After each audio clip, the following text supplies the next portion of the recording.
Salam, biyoloji müəllimi Şəmsə Seyidbəyli. Bu gün sizə din test toplusu 2-ci hissədən çoxalma ontogenez mövzusunun 176-cı sualın izahını verəcəm. Sualda bizə nə deyilir? Toyuğun cinsiyyət vəzlərinin yetişmə zonasının sonunda qametlərlə eyni cinsi xromosom daşımayan yönəldici cisimciklərdəki xromosomların sayının cəmi 156 olarsa, onda yetişmə zonasına neçə hüceyrə daxil olar? Və bizə də qeyd edib ki, bütün qametlər eyni cinsiyyət xromosomu daşıyır və 278-dir. Baxın uşaqlar, biz bilirik ki, bir hüceyrə daxil olanda 4 hüceyrə yaranır. Bu 4 hüceyrədən toyuq dediyi üçün ikisi X, ikisi Y olacaq.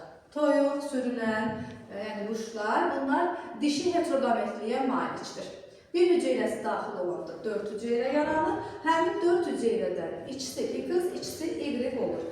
Keçən dəfə də demişdim ki, bu ikisinin içərisində həm yönəldici cisim var, həm qamet var və 2Y-də də eyni olduğu kimi həm yönəldici cisim var, həm qamet var.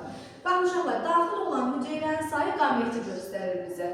Və deyir ki, eyni cinsiyyət xromosomu daşıyır. Yəni, tutaq ki, bu hamısı X-dir. Bir hüceyrə daxil olanda. Baxın uşaqlar, qametlərlə eyni xromosomu daşımayan, bu X-dirsə, qametlərlə eyni xromosomu daşımayan yönəldici cisim budur, 2Y-dir. Və 2Y-imiz 78-dir, 2Y bərabərdir 78-ə, N də bərabərdir 39-a. Çünki bunlar hamısı eyni xromosom dəstinə malikdir.